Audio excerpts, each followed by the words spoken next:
summer viruses ಅಂತ ಹೇಳ್ತೀವಿ. The most common summer virus is gastroenteritis virus.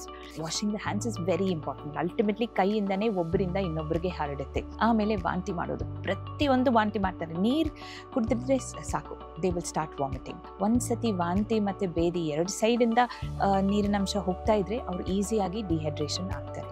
So ಮಗುಗೆ ಇವಾಗ ಎಕ್ಸ್ಟ್ರಾ ಹೈಡ್ರೇಷನ್ ಬೇಕು. ಕಾಮನ್ ಆಗಿ ಪೇರೆಂಟ್ಸ್ ಏನು ಯೋಚನೆ ಮಾಡ್ತಾರೆ, ಅಯ್ಯೋ ಮಗುಗೆ ಜ್ವರ ಇದೆ ಅಲ್ವಾ, ಇವಾಗೆಲ್ಲ ಎಳ್ನೀರು ಕುಡಿಸ್ಬಾರ್ದು.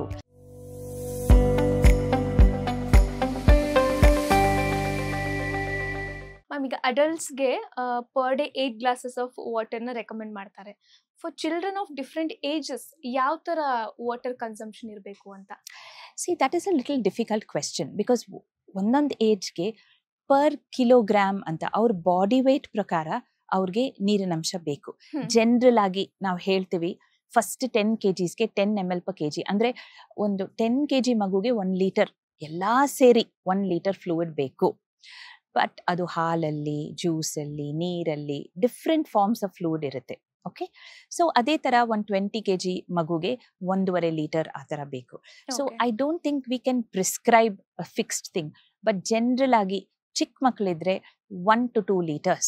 As they grow older, like teenagers, etc., it is like adults. So they can have 2 to 2.5 liters of water. But it's not just water. All the fluids put together, they should have. Okay. ಈಗ dehydration ಒಂದೇ ಅಲ್ಲ, summer ಅಂತ ಬಂದಾಗ ಮಕ್ಕಳಲ್ಲಿ so ಹಲವಾರು ಬೇರೆ ಬೇರೆ ಆರೋಗ್ಯ ಸಮಸ್ಯೆಗಳು ಕಾಣಿಸ್ಕೊಳ್ಳುತ್ತೆ.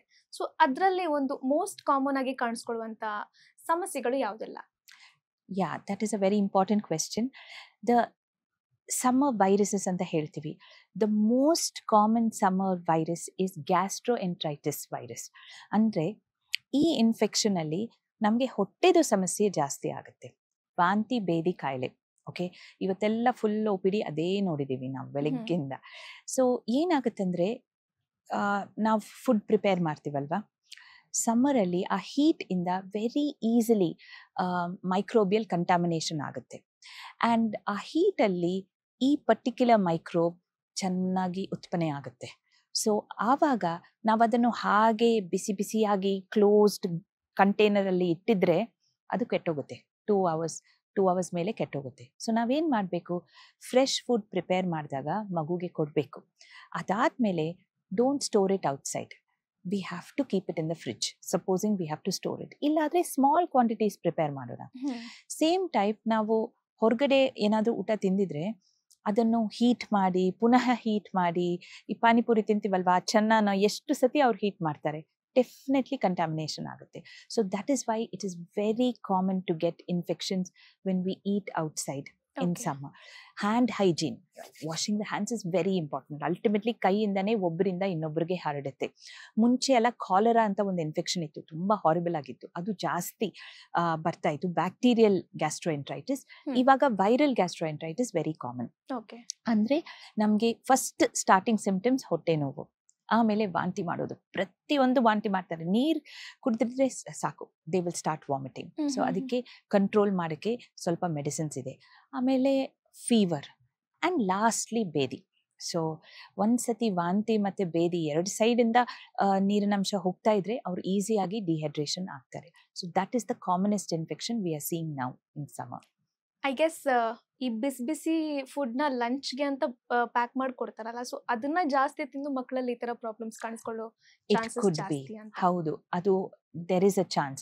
ಅದಕ್ಕೆ some dry food like roti, chapati can be given rather than very hot food. That is why ನಮ್ಮ ancestors ಎಲ್ಲ ಮೊಸರನ್ನ ತಿನ್ಬೇಕು, ಮಜ್ಜಿಗೆ ಕುಡಿಬೇಕು, ಎಳ್ನೀರು, ಅದೆಲ್ಲ ಒಳ್ಳೆ habits. So apart from gastroenteritis simple viral ಫೀವರ್ನೂ ಇದೆ. ದ ಪ್ರಾಬ್ಲಮ್ ಏನಂದ್ರೆ already outside temperature is so hot, and then when we get a fever it goes to 102 103. so maguge ivaga extra hydration beku. Common ಆಗಿ parents ಏನ್ ಯೋಚನೆ ಮಾಡ್ತಾರೆ, ಅಯ್ಯೋ ಮಗುಗೆ ಜ್ವರ ಇದೆ ಅಲ್ವಾ, ಇವಾಗೆಲ್ಲ ಎಳ್ನೀರು ಕುಡಿಸ್ಬಾರ್ದು, ಇವಾಗೆಲ್ಲ ನಾವು ಜ್ಯೂಸ್ ಕೊಡಲ್ಲ, ನಾವು ಫ್ರೂಟ್ಸ್ ಕೊಡೋದಿಲ್ಲ, ಮತ್ತೆ ಹೆಂಗ್ ನೀರಿನ ಅಂಶ ಸಿಗುತ್ತೆ, ಅದಕ್ಕೆ ಅವ್ರು ತವಾ ತರ ಇನ್ನೂ ಹೀಟ್ ಆಗ್ತಾನೆ ಇರ್ತಾರೆ. then they come with complications. so the first thing remember, ಮಗುಗೆ ಜ್ವರ ಇದ್ದಾಗ ಅವ್ರಿಗೆ ಡಿಹೈಡ್ರೇಷನ್ ಆಗೋ ಸಂಭಾವನೆ ತುಂಬಾ ಜಾಸ್ತಿ. ಹಾಗಾಗಿ we should give them more fluids. Okay, okay it can be ORS, ಎಳ್ನೀರ್, ಏನು ಪರವಾಗಿಲ್ಲ. ORS ಇಂದ ಕೋಲ್ಡ್ ಬರೋದೇ ಇಲ್ಲ ಎಳ್ನೀರಿಂದ ಕೋಲ್ಡ್ ಬರಲ್ಲ. All right, so that is a simple viral fever. ಅದರಲ್ಲಿ ಬೇರೆ ಏನು ಕಾಣಿಸಲ್ಲ. ಸ್ವಲ್ಪ ಹೆಡೇಕ್, ಒಂಚೂರು ಹೊಟ್ಟೆ ನೋವು, ಮೈಕಾಲ್ ನೋವು 2 to 3 days ಅಲ್ಲಿ ಕಮ್ಮಿ ಆಗುತ್ತೆ. ಇದಕ್ಕೆಲ್ಲ ಆಂಟಿಬಯೋಟಿಕ್ಸ್ ಅವಶ್ಯಕತೆ ಇಲ್ಲ. So people should not use that on their own. Okay ಮೂರನೇ infection is this skin type infection, chickenpox ಮತ್ತೆ typhoid fever. Again typhoid gastroenteritis ತರಾನೇ ಇದು ಕಾಮನ್, ಬಟ್ ವ್ಯಾಕ್ಸಿನೇಷನ್ಸ್ ಇಂದ it's become very less. Now we hardly see ಈ infections. Okay, so fever ಬಗ್ಗೆ ಸಾಕಷ್ಟು ಮಿತ್ಸ್ನ clear ಮಾಡಿದ್ರಿ. ಆ್ಯಂಡ್ ಈಗ ಡಯೇರಿಯಾ ಆಗಿರುತ್ತೆ ಅಥವಾ ವಾಮಿಟಿಂಗ್ ಜಾಸ್ತಿ ಆಗಿರುತ್ತೆ. ಸೊ ಆ ಟೈಮಲ್ಲಿ ಯಾವ ರೀತಿ ಫುಡ್ನ ಮಕ್ಕಳಿಗೆ ಜಾಸ್ತಿಯಾಗಿ ಕೊಡಬೇಕು ಅಂತ? ಕರೆಕ್ಟ್. ಸೊ ಈಗ ನಮಗೆ ವಾಂತಿ ಭೇದಿ ಕಾಯಿಲೆ ಬಂದಾಗ ನಮ್ಮ ಇಂಟೆಸ್ಟೈನ್ಸಲ್ಲಿ ಡೈಜೆಷನ್ ಕೆಪಾಸಿಟಿ ಕಡಿಮೆ ಇರುತ್ತೆ. ಹಾಗಾಗಿ heavy food like milk and milk products, ಹಾಲಿನ ಪ್ರಾಡಕ್ಟ್ಸ್, ಹಾಲು ಕೊಡಬಾರ್ದು. It is difficult to digest. Breast feeding, breast milk ಕೊಡ್ಬೋದು. ಓಕೆ, ಒಂದು ಎಲೆ ಪಾಪುನ ತಾಯಿ ಹಾಲು ಕೊಟ್ಟಾಗ ತಾಯಿ ಹಾಲು ಕಂಟಿನ್ಯೂ ಮಾಡ್ಬೋದು. ಬಟ್ ಈ ಫಾರ್ಮುಲಾ ಫೀಡು, ಬೇರೆ ಹಸುವಿನ ಹಾಲು ಅದೆಲ್ಲ ಕೊಡಬಾರ್ದು. ಮೊಸರು ತುಂಬ ಇಂಪಾರ್ಟೆಂಟ್, ಯಾಕಂದರೆ ಅದು ಫರ್ಮೆಂಟೆಡ್ ಮಿಲ್ಕ್. ಅಲ್ಲಿ ಪ್ರೋಬಯೋಟಿಕ್ಸ್ ಅಂತ ಇರುತ್ತೆ, ಒಳ್ಳೆ ಬ್ಯಾಕ್ಟೀರಿಯಾ ಇರುತ್ತೆ. ಸೊ ಅದರಿಂದ ಆ ಕೆಟ್ಟದಾಗಿರೋ ವೈರಸ್ ಎಲ್ಲ ಆಚೆ ಹೋಗುತ್ತೆ and the child feels better. So ಮೊಸರನ್ನ, ಮಜ್ಜಿಗೆ, ಹಾಲಿನ ಪ್ರಾಡಕ್ಟ್ಸ್ ಕೊಡಬಾರ್ದು. ಮತ್ತೆ ಜಾಸ್ತಿ ಫೈಬರ್ ಇರೋ ಐಟಮ್ಸ್, ಫಾರ್ ಎಕ್ಸಾಂಪಲ್ ಫೈಬರ್ ಅಂದರೆ ನಾರು. ಈಗ ಫ್ರೂಟ್ಸ್ ಮತ್ತು ವೆಜಿಟೇಬಲ್ಸ್ ಅಲ್ಲಿ ಚೆನ್ನಾಗಿ ನಾರು ಇರುತ್ತೆ. ಆಲ್ರೆಡಿ ನಮಗೆ ಬೇದಿ ಆಗ್ತಾ ಇದೆ, ಅದರಲ್ಲಿ ನಾವು ನಾರಿನಂಶ ಇನ್ನೂ ತಿಂದಿದ್ರೆ, ಸೊಪ್ಪು, ಹಣ್ಣು, ಮಾವಿನ ಹಣ್ಣು, ಬನಾನಾ ಎಲ್ಲ ತಿಂದಿದ್ರೆ ಇನ್ನೂ ಬೇದಿ ಆಗುತ್ತೆ. ಅದಕ್ಕೆ ಈ ಟೈಮಲ್ಲಿ ಫ್ರೂಟ್ಸೇ ಕೊಡಬಾರ್ದು.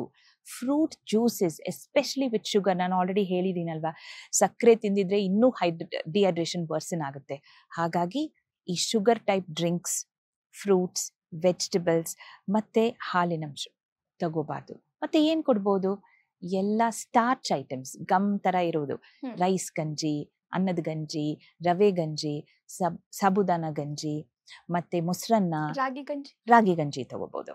ಸೊ ಇದು simple food, easy to digest, ಅಷ್ಟು ಡೈಜೆಸ್ಟಿವ್ ಎನ್ಸೈಮ್ಸ್ ಏನು ಬೇಕಾಗಲ್ಲ. That is good for the child. Idli, because ಅದು ಫರ್ಮೆಂಟೆಡ್ ಫುಡ್. ಸೊ ಆ ಥರ ಒಂದು 2-3 days ನಮ್ಮ ಹೊಟ್ಟೆ ಸೆಟ್ ಆಗಿದ್ರೆ ಬೇರೆ ಫುಡ್ ಎಲ್ಲ ತಿನ್ಬೋದು. ಆಮೇಲೆ ಈ ಎಣ್ಣೆ ಮತ್ತೆ ತುಪ್ಪ ಎಲ್ಲ ಜಾಸ್ತಿ ಬೇಡ ಈಗ. ಲೇಟೆಸ್ಟ್ ಹಾಗೂ ಇಂಟ್ರೆಸ್ಟಿಂಗ್ ಸುದ್ದಿಗಳಿಗಾಗಿ ಬಾಸ್ ಟಿವಿ ಕನ್ನಡ ಚಾನೆಲ್ನ ಸಬ್ಸ್ಕ್ರೈಬ್ ಮಾಡಿ. ಹಾಗೆಯೇ ಬೆಲ್ ಐಕಾನ್ ಪ್ರೆಸ್ ಮಾಡಿ. ಇದರ ಜೊತೆಗೆ ಫೇಸ್ಬುಕ್, ಇನ್ಸ್ಟಾಗ್ರಾಮ್, ಎಕ್ಸ್ ನಲ್ಲೂ ಮಿಸ್ ಮಾಡದೆ ಫಾಲೋ ಮಾಡಿ.